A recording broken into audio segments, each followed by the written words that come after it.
ये बात पिछले साल के फरवरी महीने की है। मेरे मम्मी पापा 4 दिन के लिए कोलकाता जा रहे थे क्योंकि मेरी मम्मी ने वहां पर अपनी एक कजन सिस्टर की बेटी की शादी अटेंड करनी थी।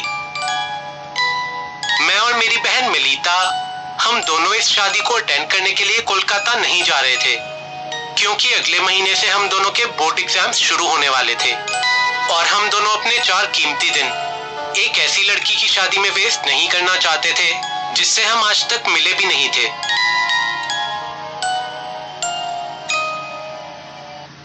एनीवेज, अगला दिन वो दिन था जिस दिन मम्मी पापा ने कोलकाता के लिए निकलना था।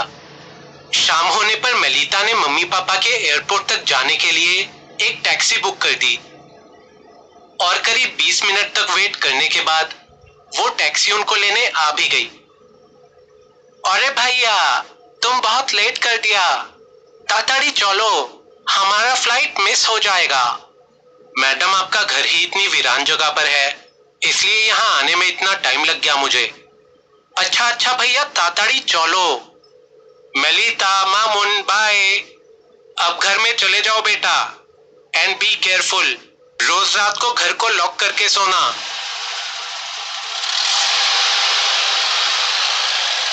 जैसे ही मम्मी पापा टैक्सी में बैठकर वहां से गए, हमारे घर के पास रहने वाले स्ट्रीट डॉग्स हमारे पास आकर अपनी पूंछ हिलाने लगे।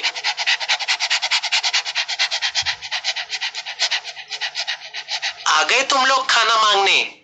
थोड़ा वेट करो, अभी डिनर नहीं बना है। हमारी फैमिली एक डॉग लवर फैमिली है और जब भी कभी हमारे घर में नॉनवेज बनता था तो हम लोग वही खाना आसपास के रहने वाले स्ट्रीट डॉग्स को भी डाल दिया करते थे। हमें उन 4-5 कुत्तों पर बहुत दया आती थी क्योंकि वो बेचारे डॉग्स अक्सर हमारे घर के सामने पड़े म्युनिसिपैलिटी के कूड़ेदान में मुंह मारते रहते थे और उन बेचारों को वहां पर जो कुछ भी सड़ा गला मिल जाता था वो उसे खा लिया करते थे। एनीवेज, मैंने और मेलिता ने डॉगीज के साथ थोड़ा टाइम स्पेंड किया और उसके बाद हम दोनों घर के अंदर घुस गए और जैसा कि पापा ने हमें बोला था, हमने घर के अंदर घुसते ही दरवाजे पर ताला लगा दिया। शाम के करीब 7:30 बज चुके थे, इसलिए हम दोनों ने जल्दी ही डिनर की तैयारी शुरू कर दी। आज रात हम फिश बनाने वाले थे जो कि हमारे डॉग फ्रेंड्स को भी काफी पसंद थी। डिनर तो हमने जल्दी ही तैयार कर लिया, लेकिन इतनी जल्दी हमारा उसे खाने का मन नहीं कर रहा था। इसीलिए मेलिता ने मुझे सजेशन दिया कि हम पहले 1-1.5 घंटा पढ़ाई कर लेते हैं और फिर रात के 10 बजे तक हम डिनर कर लेंगे।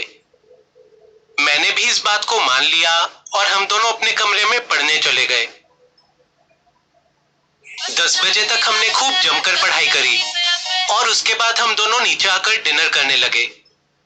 जब हम दोनों डिनर कर रहे थे तो अचानक ही घर के बाहर से हमें कुत्तों के दर्द पे चिल्लाने की आवाजें आने लगी। ओ माय गॉड, इन्हें क्या हो गया? अब जरूर कूड़े में पड़ी कोई हड्डी मिल गई होगी, उसी के लिए लड़ रहे होंगे।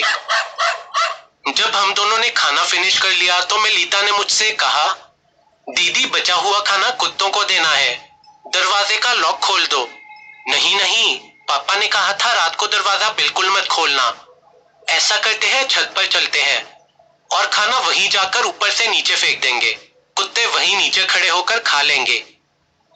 बचा हुआ जितना भी खाना था उसे लेकर हम टेरेस पर चले गए और फिर हम दोनों पुचकारने वाली आवाज निकालकर आसपास के कुत्तों को घर के पास बुलाने लगे।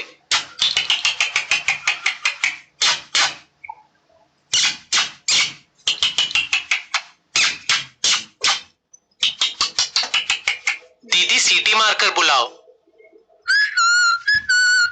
काफी देर तक आवाज देने के बाद भी कोई कुत्ता हमारे घर की तरफ नहीं आया, जो कि बहुत ही अजीब बात थी।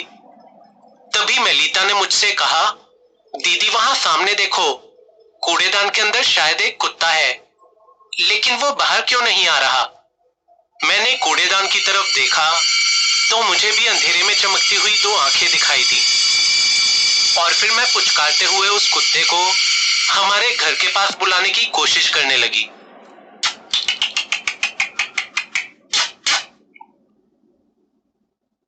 लेकिन लेकिन वो बस हमारी तरफ देखता रहा और बाहर नहीं आया। आज इन सब कुत्तों को हो क्या गया है? कोई भी दिखाई ही नहीं दे रहा, और जो एक दिखाई दे रहा है वो खाने के लिए इधर आ ही नहीं रहा है। तभी अचानक से जो कुत्ता कूड़ेदान में था वो जोर जोर से चिल्लाने लगा। ओ माय गॉड, क्या हो गया इस कुत्ते को? इसके चिल्लाने से तो ऐसा लग रहा है कि इसको दर्द हो रहा है। पास चलकर देखें, कहीं कूड़ेदान के अंदर वो कुत्ता फंस ना गया हो। मैं और मेलिता जल्दी ही ऊपर वाले फ्लोर से नीचे आ गए। हमने घर के दरवाजे का लॉक खोला और टॉर्च लेकर बाहर कूड़ेदान की तरफ जाने लगे।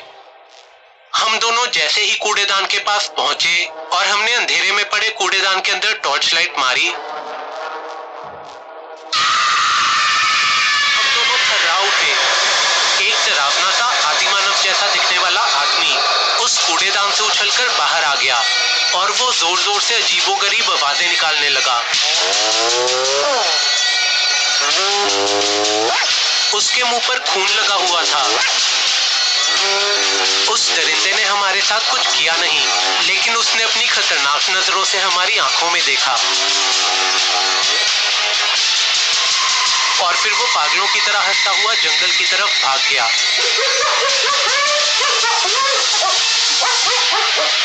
हम दोनों कुछ देर तक वहां सदमे में खड़े रहे, लेकिन तभी हमें कूड़ेदान में से कुत्ते के रोने की आवाज आई। हमने अंदर एक बार फिर से टॉर्च मारी तो हमें एक कुत्ता घायल हालत में उसके अंदर पड़ा हुआ मिला। हम दोनों बहनें उस बेचारे कुत्ते को उठाकर अपने घर के अंदर ले आए और उसकी मरहम पट्टी करी। उस खतरनाक दरिंदे ने इस बेचारे कुत्ते के पैर का मांस खा लिया था, और अगर हम दोनों बहनें टॉर्च लेकर बाहर देखने ना जाते तो शायद वो खतरनाक दरिंदा इस बेचारे कुत्ते को पूरा ही खा जाता। 4 दिन के बाद जब मम्मी पापा कोलकाता से लौट आए तो हमने उन्हें सब कुछ बता दिया, और हमने उन्हें इस बात के लिए भी मना लिया कि अब से शेरू हमेशा के लिए हमारे साथ ही रहेगा।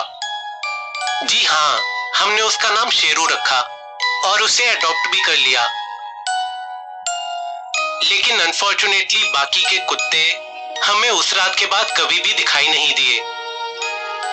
शायद वो सारे के सारे हमारे एरिया को छोड़कर उसी रात भाग गए जिस रात उन्होंने एक दरिंदे को अपने साथी को पकड़कर कूड़ेदान में ले जाते हुए देखा होगा। आई जस्ट होप वो सारे डॉग्स जहां भी रहे सेफ रहें, एंड आई विल प्रे कि किसी भी कुत्ते का सामना उस दरिंदे से ना हो जो कि जिंदा जानवरों को खाने लग जाता है।